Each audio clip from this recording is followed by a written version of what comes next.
회개하라 천국이 가까웠느니라 라고 하십니다. 회개하라 천국이 가까웠느니라.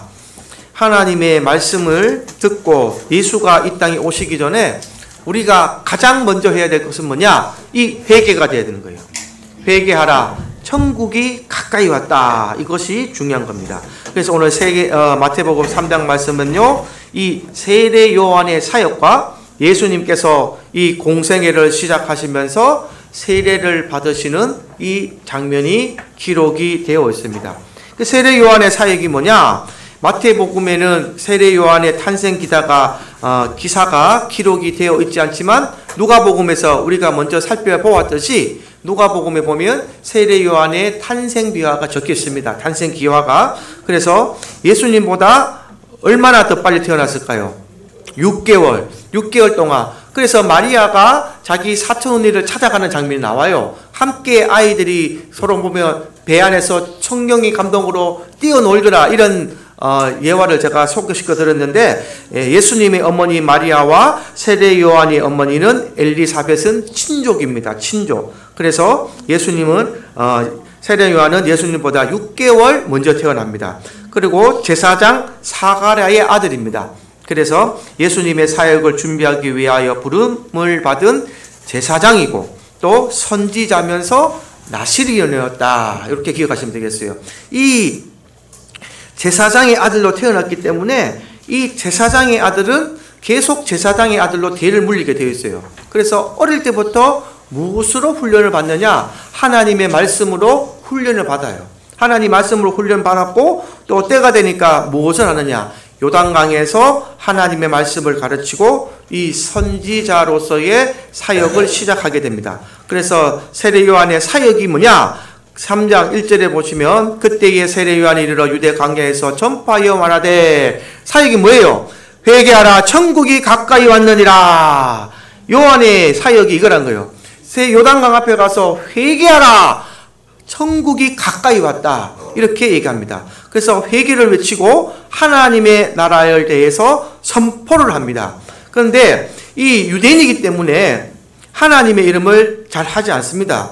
여러분, 유대인들은 하나님의 이름을 함부로 부르지 않아요. 하나님의 이름이 이 세상에서 가장 거룩하고 고귀하고 그 말씀에 대해서 하나님의 이 여호와라는 이름을 말하기를 쉽지 않게 얘기합니다. 신성시한다 이 말이에요. 그래서 이 예전에 두루마기 성경을 쓸 때는 이 지피라는 사람이 여호와라는 단어가 나오면 그 여호와의 이름 나오기 전에 가서 목욕을 하고 여호와의 이름을 적고 이랬을 정도로 하나님의 이름을 가장 고귀하고 신성시하는 것이 유대인의 방법입니다. 그래서 하나님을 표현할 때는 뭐라고 표현하느냐? 하늘이라고 표현하는 거예요. 하늘. 그리고 하나님의 나라, 하나님의 나라, 천국이라고 표현한 거예요. 그래서 하나님의 나라가 가까이 왔다라는 것은 천국이 가까이 왔다, 그렇게 표현합니다. 그래서 하나님의 나라가 이루어지는데 누구를 통해서 이루어지는가? 곧 오실 예수 그리스도를 통해서 이루어진다. 주님이 이 땅에 오니까 회개하라, 이 말씀을 지금 전하고 다닌단 말이에요. 그래서 오늘날 저와 여러분들이 전하는 말도 회개하라, 천국이 가까이 왔다. 이제 초림의 예수님은 우리를 사역하기 위해서 오셨지만 재림의 예수는 심판주로 오시기 때문에 회개하라, 천국이 가까이 왔다, 주님이 다시 오신다 이 말이에요. 주님이 오시면 이 땅은 끝나기 때문에 이것을 전하는 것이 바로 선지자의 사명이고 오늘날 저와 여러분들의 사명이 된다라고 말씀드립니다. 그래서 3절 말씀에 보시면 이 세례 요한이 어떤 사람인가? 이 오실 분은 구약에 이미 예언된 사람이고 이 구약의 예언이 이제 성취가 되었다라는 것을 말씀드린 거예요. 3절을 우리 한번 읽어보겠습니다. 시작. 그는 선지자 이사야를 통하여 말씀하신 자라. 일러스되 광야에 외치는 자의 소리가 있어 이르되 너희는 주의 길을 준비하라, 그가 오실 길을 곧게 하라 하였느니라. 마태복음의 특징은 하나님 말씀이 많이 나온다 그랬죠. 구약의 말씀을 많이 인용을 합니다. 왜냐? 유대인이 유대인들에게 전하기 때문에, 그들은 말씀을 아는 자기 때문에 이것만큼 명확한 증거가 없는 거예요. 이게 이사야서 몇 장에 나오는가 한번 찾아보겠습니다. 이사야 40장 3절 우리 다시 한번 읽어보겠습니다. 시작. 외치는 자의 소리여 이르되 너희는 광야에서 여호와의 길을 예비하라, 사막에서 우리 하나님의 대로를 평탄하게 하라. 그랬죠. 외치는 사리의 소리여 이르러 너희는 광야에서 여호와의 길을 예비하라. 이 예비한 길을 누구냐 바냐? 이 하나님이 보내시니까 누구냐? 바로 이 세례 요한이 되는 거예요. 세례 요한. 그럼 지금으로 따지면 여러분들 혹시 이거 아세요? 만약에 이 샘물교회에 윤석열 대통령이 방문이 계획되어 있다. 그러면 내일 모레 윤석열 대통령이 되었으면 윤석열 대통령이 내일 모레 짠 하고 나타날까요? 아니면 윤석열 대통령이 오기 전에 먼저 그 비서나 누가 한번 왔다 갈까요? 왔다 가죠. 저는 그걸로 확실합니다. 왜냐? 어떤 일이 떨어지냐면요. 제가 군대에 있을 때에 54단에서 수송구 대대에 있는데 항상 사단장급이 되면 투스타입니다. 투스타인데 이거를 그냥 사단장이 안 탔을 때는 6201이라 그래서 번호판을 가지고 다녀요. 근데 이 사단장 차와 6001이 우리 넘버를 저는 이제 위병소를 썼기 때문에 아는데요. 한날 사단장이 오기 3일 전인가 차가 갑자기 확 들어오는 거예요. 깜짝 놀라가지고 사단장님 차입니다 하고 충성을 크게 외쳤는데 사단장이 탔을까요? 안 탔을까요? 안 탔어요. 안 탔어요. 그러면 그 사단장 차가 왜 왔는지 아세요? 54단에서 이까지 몇 분 걸리는가 시간대로 온 거예요. 차 타고 오면은 몇 분 정도 시간이 걸리는가? 실합니다. 제가 군대 있을 때. 그러니까 이 일개 사단장도 그래서 다음에 들어올 때는 어떻게 들어오는가? 딱 정문 들어올 때 보면은 별 2개 금색 벽을 탁 받고 들어와요. 이제 번호판을 가리고. 이때는 사단장이 탔다 안 탔다? 탔다는 거예요. 대통령 차도 똑같습니다, 여러분. 대통령이 탔으면 무궁화 마크 그게 딱 박히는 거예요. 번호판이 없어요. 근데 대통령이 안 타면 그걸 치우게 되어 있어요. 그래서 그 번호판이 고의가 있을 겁니다. 그런데 이거를 바로 이 높으신 분이 오기 전에 먼저 왔다 가는 것을 전령이라 그러죠. 전령이라고 얘기합니다. 이 사도 요한이 바로 예수님이 오시기 전에 전령의 역할을 했다. 이렇게 되는 거예요. 그래서 주님의 길을 예배하러 오는 사람입니다. 사도 요한은 그 사명이에요. 그래서 말라기가 예언한 엘리야가 오시는데 그분이 바로 예수님이시다. 말라기서의 마지막 선지자가 예언한 그 예수가 지금 내 뒤에 곧 오신다. 이거를 전하고 있단 말이에요. 그러니까 이분이 오셨으니까 너희는 뭘 하라? 회개하라. 천국이 가까이 왔다라고 얘기합니다. 그래서 이 세례 요한이 하나님의 약속대로 이스라엘이 회복될 것이고 하나님의 나라가 가까이 왔다라고 선포하게 될 때에 너도 나도 어디로 달려왔느냐? 이 요단강으로 막 달려 나온 거예요. 달려 나와서 하나님의 백성이 되고 나도 회개하고 하나님의 백성이 되고 싶다라고 고백을 하는 장면이 나옵니다. 이게 5절에도 보시면요. 이때 예루살렘과 온 유대와 요단강 사이에 다 그에게 나와라고 얘기합니다. 그래서 이 세례 요한은 여기서 정말 중요한 얘기를 합니다. 이 하나님의 백성이 되기 위해서는 무엇이 있어야 될까요? 물질이 많아야 될까요? 아니면 내가 좀 권력이 많아야 될까요? 하나님의 백성이 되기 위해서는 첫 번째 합당한 회개가 있어야 됩니다. 합당한 회개가 있어야 되고 두 번째는 그 증거로 물로 씻어서 거듭나야 되는 거예요. 내가 죽어야 되는 겁니다. 내가 죽고 다시 예수님의 하나님의 말씀으로 살아나야 되는 거예요. 그것이 바로 예수님이 하나님이 인정하시는 그건 세례가 되는 것입니다. 그래서 6절 말씀을 우리 한번 읽어보겠습니다. 6절 말씀 시작. 자기들의 죄를 자백하고 요단강에서 그에게 세례를 받더니 아멘. 오늘날 이 세례식을 할 때에 가장 중요한 것은 내가 지은 죄를 자복하는 게 제일 중요합니다. 내가 죄인이라는 것을 자복해야 돼요.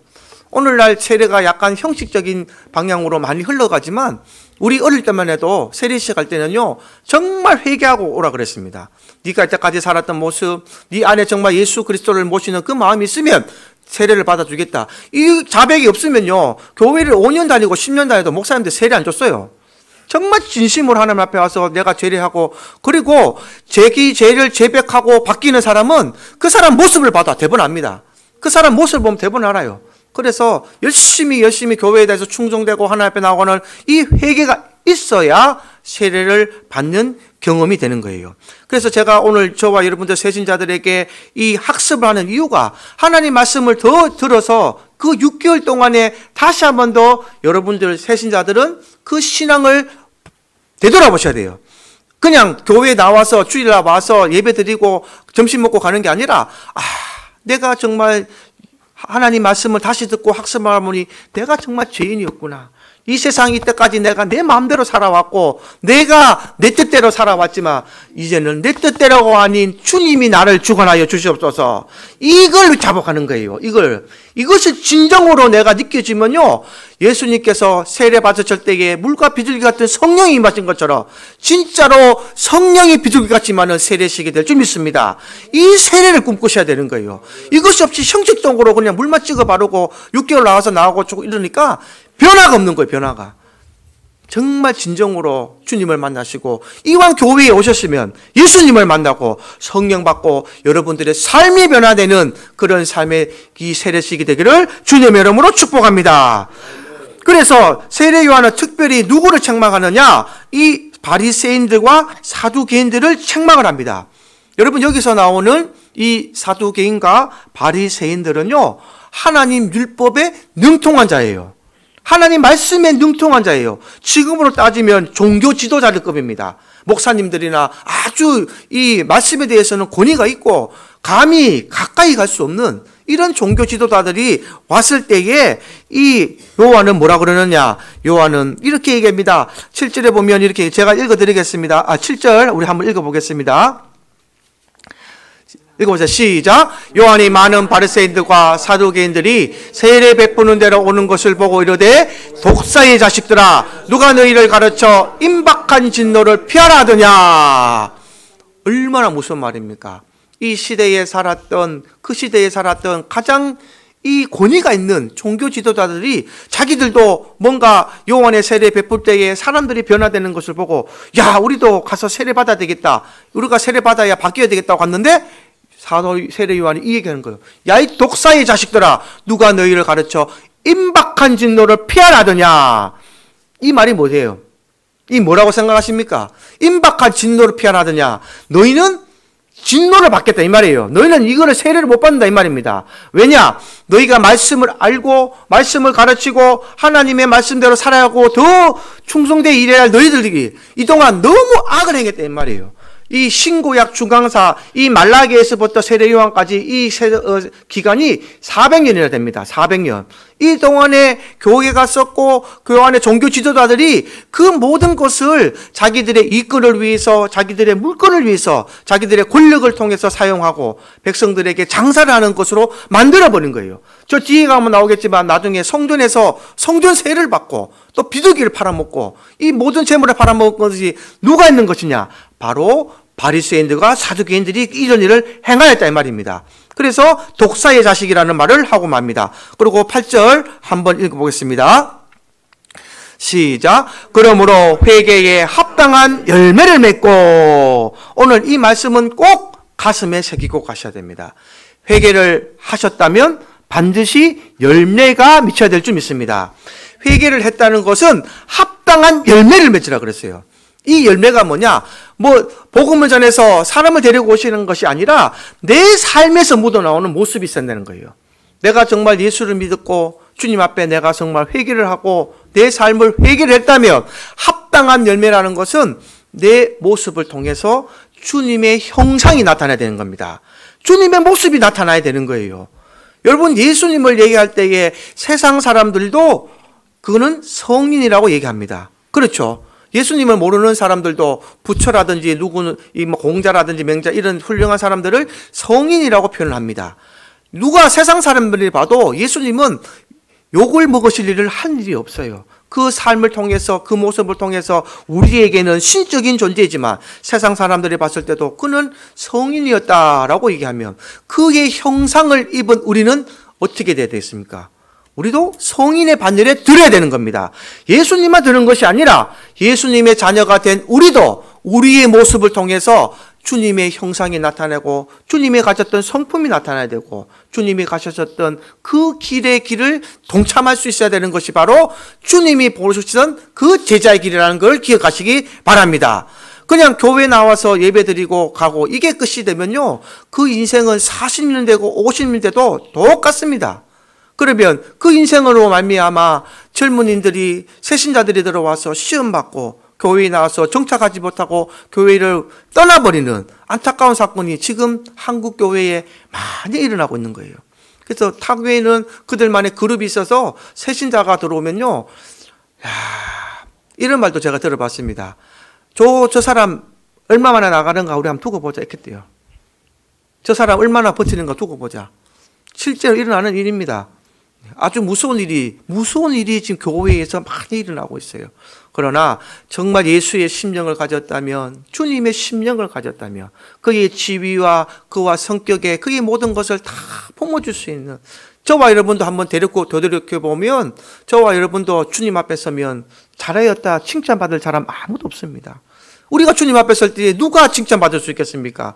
그저 그분의 은혜로, 그분의 구원의 은혜로 말미암아 은혜를 덧입은 우리가 그분 앞에 서서 과연 무슨 얘기를 할 수 있는가라는 것입니다. 그래서 우리가 하나님을 봤을 때, 주님 봤을 때에 이 말씀, 이 열매를 기억하지 못하면요, 내 삶은 그저 교회를 다니는 교인에 머물 수밖에 없다라고 얘기합니다.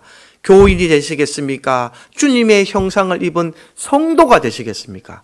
성도와 교인의 차이는 어마어마한 차이입니다. 그래서 내 모습과 내 삶에서 주님의 형상을 나타내시고 빛이 내게 들어왔으면 그 빛을 반사할 수 있는 그 역량을 가지시는 저와 여러분 되기를 주님의 이름으로 축복합니다. 그래서 누가 심판을 받느냐? 지금 10절 말씀을 읽어보면 이 바리새인들과 사두개인에게 너희는 심판받을 것이라 라는 얘기를 합니다. 10절 한번 읽어보겠습니다. 시작.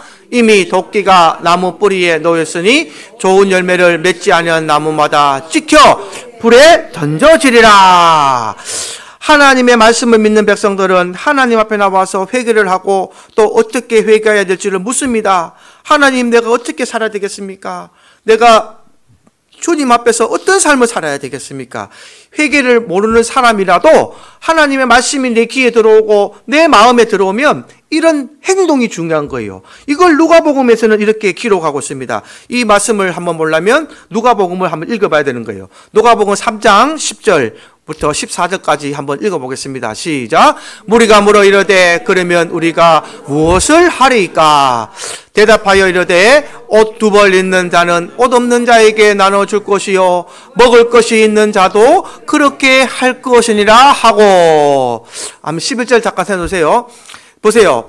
지금 예수님 세례 요한의 세례를 주고 나서 그들이 와서 물어요. 그러면 우리가 무엇을 해야 되겠습니까? 내가 회개하고 주님 앞에 세례를 받은 내 모습의 삶이 어떻게 바뀌어야 되겠습니까? 라고 물을 때 얘기합니다. 옷 두 벌 있는 자는 옷 없는 자에게 나눠줄 것이고 먹을 것이 있는 자도 그렇게 할 것이더라. 이 말은 내가 가진 것을 나에게 나눠줄 수 있는 이웃을 사랑하는 마음을 가지라 이 말이죠. 네 혼자 먹고 살고 사는 것이 아니라 이 땅을 살아갈 때에 이웃을 사랑하는 삶을 살아야 할 것이다 라고 가르쳐주고 있습니다. 또 세리가 묻습니다. 12절 읽어보겠습니다. 시작. 세리들도 세례를 받고자 하여 와서 이르되 선생이여 우리는 무엇을 하리까 하매 13절 이르되 부과된 것에는 거두지 말라 하고. 세리도 네가 가진 네 직분에 충성되어야 함이지만 거기에 사랑을 더입히라 이 말이에요. 자기의 욕심과 자기의 이 부를 통해서 거두어들인 것에 더 거두어들다는 것은 자기 욕심이 있었다는 얘기죠. 내가 더 욕심을 부리고 내가 더 잘 먹고 잘 살라고 사람들에게 부과된 것 외에 더 거두어들였는데 너는 그것을 그렇게 하지 말고 네 양심적으로 해라. 네 삶이 바뀌어야 된다라고 얘기합니다. 그리고 14절 읽어보겠습니다. 시작. 군인들도 물어 이르되 우리는 무엇을 하리까 하며 이르되 사람에게서 강탈하지 말며 거짓으로 고발하지 말고 받는 급료를 족한 줄로 알라 하니라. 세례를 받은 사람은 이렇게 바뀌어야 되는 거예요. 이전에 군인들은 어떻게 살았다는 겁니까? 자기들에게 이르되 사람에게서 힘이 있으니까 필요한 것이 있으면 강탈했다는 얘기고 또 거짓으로 고발해서 빼앗았다는 얘기면서 또 받는 급료에 족할 줄 모르고 더 많은 것을 더 부한 것을 추구했다라는 것을 알 수 있습니다. 그러나 세례받고 난 후에 너희의 모습은 이렇게 바뀌어야 된다라고 설명을 하고 있습니다. 그래서 이 말씀 어디 나오느냐? 레위기 19장에 보면 다 나오는 말씀이에요. 하나님의 말씀대로 하나님을 경외하고 이웃을 사랑하는 삶을 살아라. 이것이 바로 주님이 우리에게 주신 메시지가 되는 겁니다. 하나님 사랑, 이웃 사랑. 이것이 가장 우리의 삶으로 나타나야 돼야 된다. 그래서 우리가 신약시대에 세례를 받기 전에 해야 할 일은 바로 회개가 되는 거예요. 그래서 회개는 이전에 내가 살았던 그 삶에서 돌이키는 것이 회개라고 합니다. 거듭난다고 표현하죠. 그래서 나는 죽고 예수님이 나를 살려내신다는 겁니다. 물속에 내가 빠지면 살 수 있어요, 없어요? 못 살죠. 물속에 빠진 나는 살 수 없지만 나중에 누가 건져내신다고? 주님이 건져내시면 내 삶은 주님의 삶에 바뀌는 이 모습을 바로 세례로 얘기한다. 그래서 새 생명을 얻었다 이 말이에요. 새 생명을 얻었다.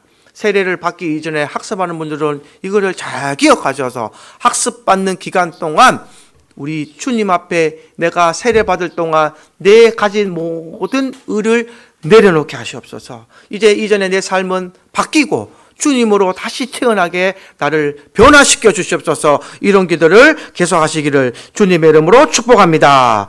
그래서 이것은 단순히 내 생각만으로 되어지는 것이 아니라 성령으로 되어질 때에 우리는 하나님의 백성이 된다라고 얘기합니다. 그래서 이 세례 요한은 성령으로 진짜 일을 하신 분이 오시는데 누가 오시느냐? 내가 아니라 예수님이 오신다 이 말이에요. 내가 아니라 이 예수님이라는 것을 소개하는 거예요. 그래서 이제 오늘 말씀 뒤에 11절 말씀해 보시면 이 세례 요한이 예수님의 사역에 대해서 설명을 합니다. 우리 11절 한번 읽어보겠습니다. 시작.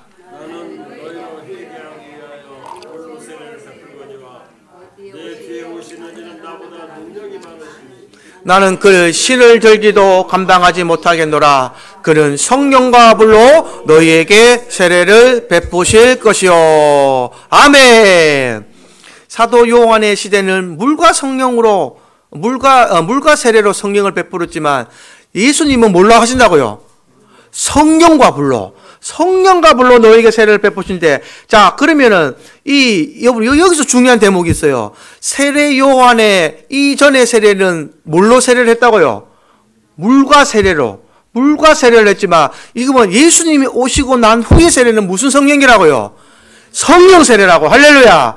얼마나 우리가 복받은 사람입니까? 이거 기억하시봐요. 예수님이 오시고 난 이후의 성령 세례는 뭐라고요? 성령과 불로 우리에게 세례를 베푸실 것이라. 할렐루야. 그 성령과 세례의 불이 오늘까지 이어진 줄 기억하시기 바랍니다.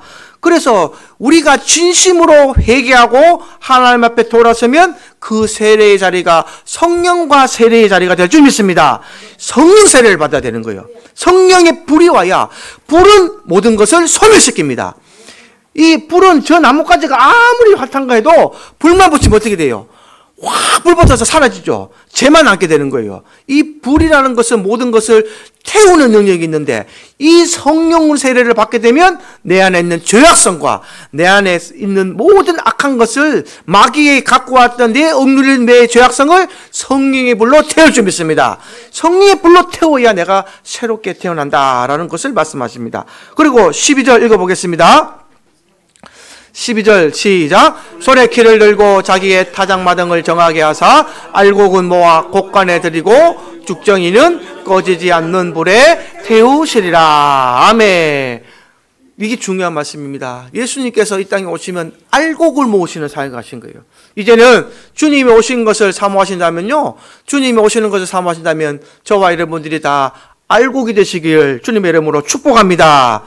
주님은 이 땅에 오실 때에 알곡을 거두러 오시는 거예요. 그 죽정이는 어떻게 한다고요?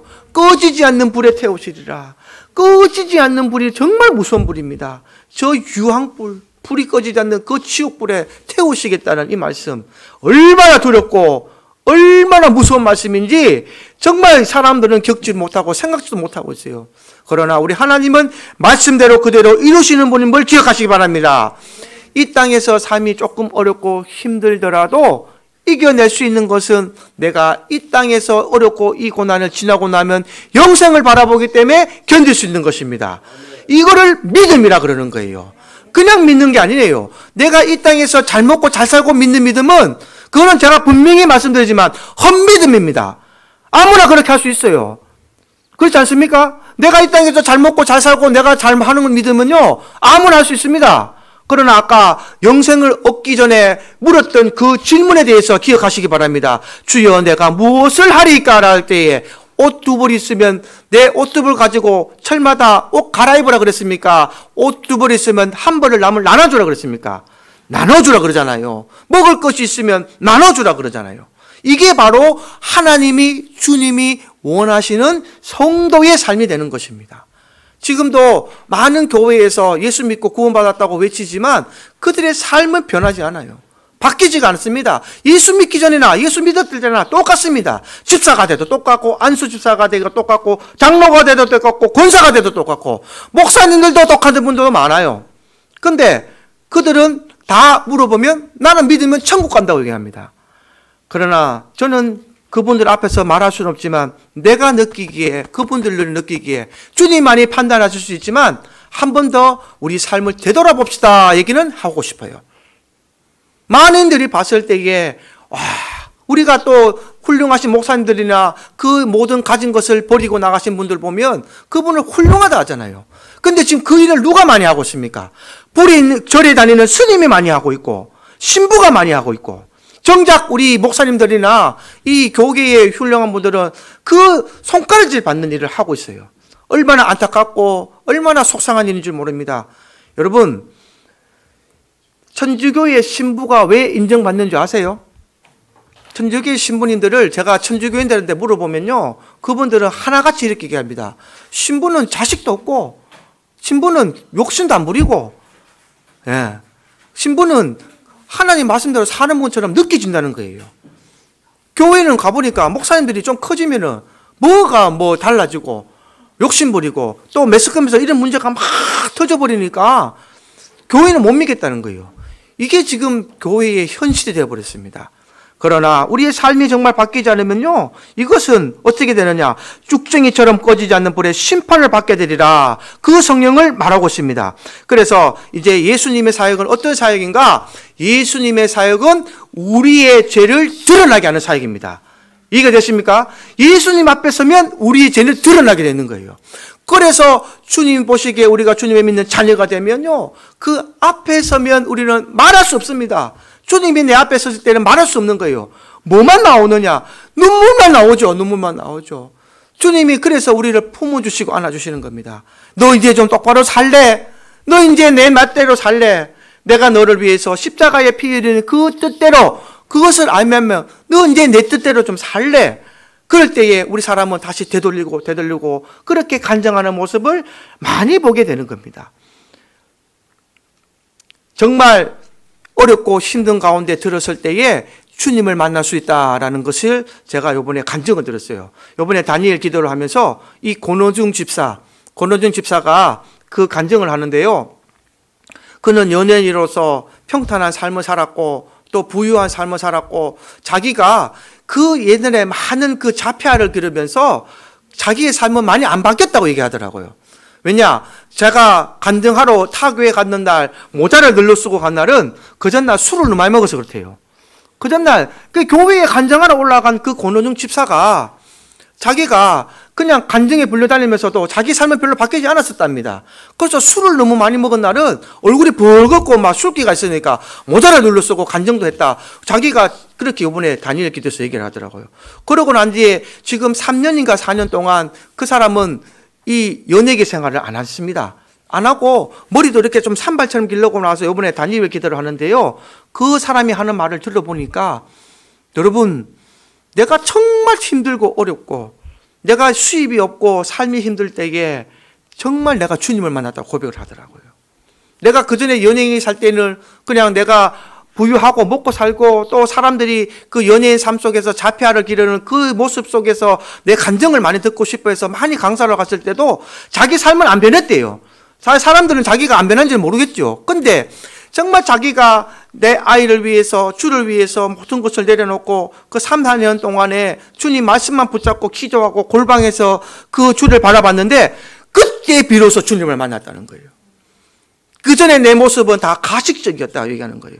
내가 주를 만났다 그러고 내가 아무리 주를 만나서 잘 살았어요 해도 그 간증할 때의 그 모습은 가식적이었다고 얘기합니다.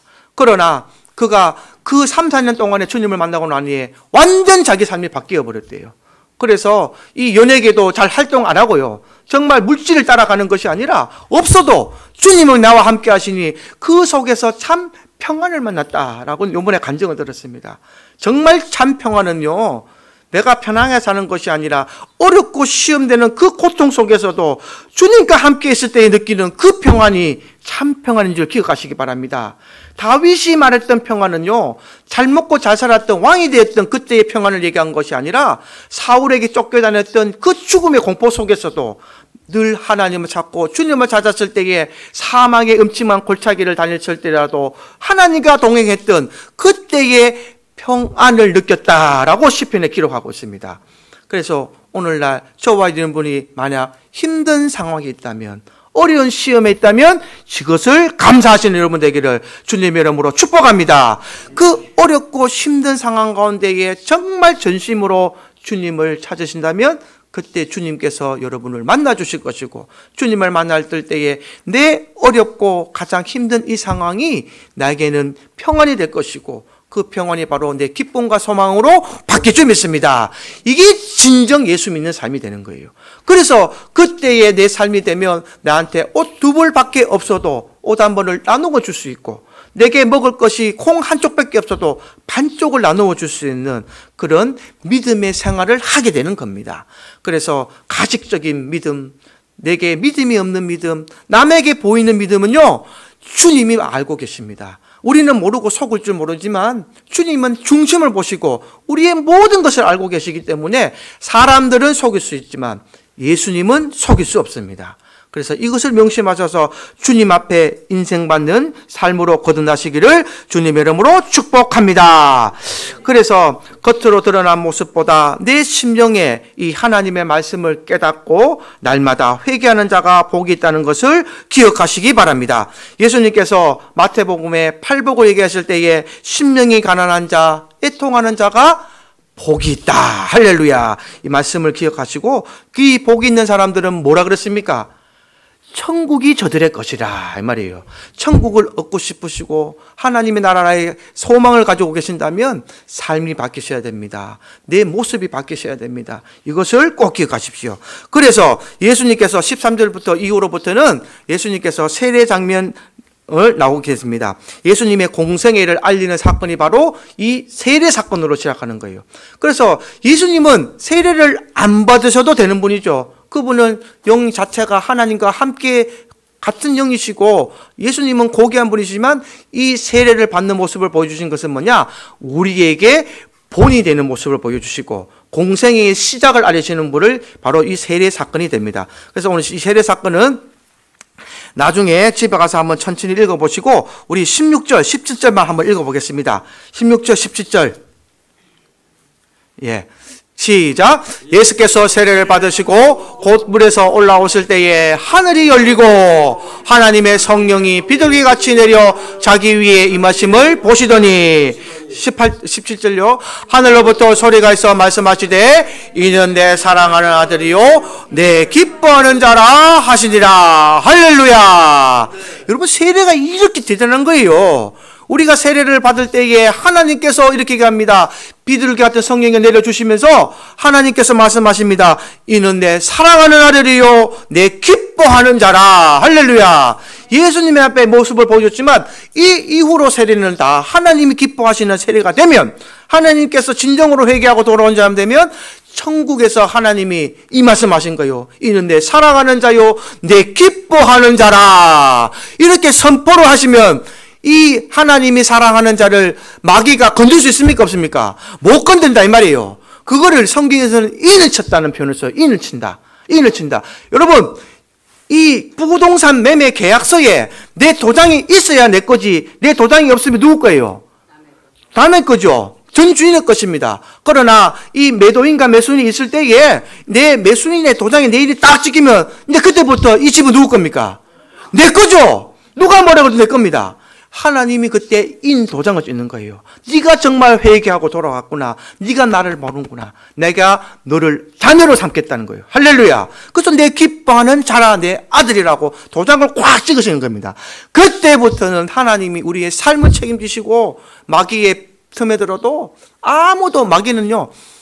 여러분 마귀가 이 세상의 육수라 그러는데요. 마귀가 다 할 수 있는 게 있습니다. 우리를 시험에 빠지기도 하고 병들게도 할 수 있고 어떤 시련과 고난을 주시지만 딱 한 가지 못하는 게 뭘까요?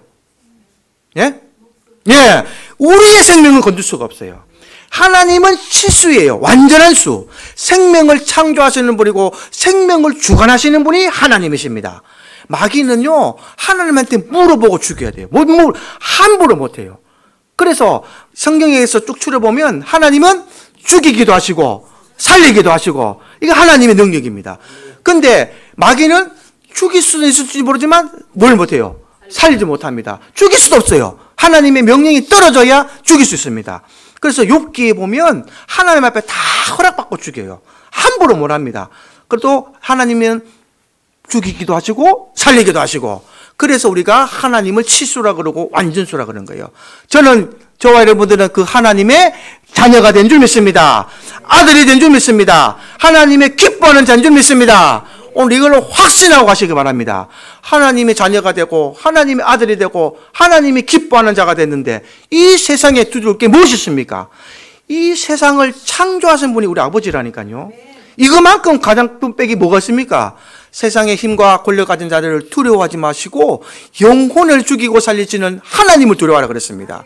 하나님을 두려워하셔서 오늘 우리는 성도는 생명의 말씀과 이 죄사함을 위한 피를 기억하는 삶을 살아가셔서 주님이 우리를 위하여 십자가에 어떻게 달려 돌아가셨고 그 피로 말미암아 우리의 구원의 피를 신 그 새 언약을 기억하셔서 다시는 내 삶이 마귀의 삶에 흔들어가지 마시고 주님과 함께 주님이 이루신 그 삶을 세워나가시는 저와 여러분 되기를 주님의 이름으로 축복합니다.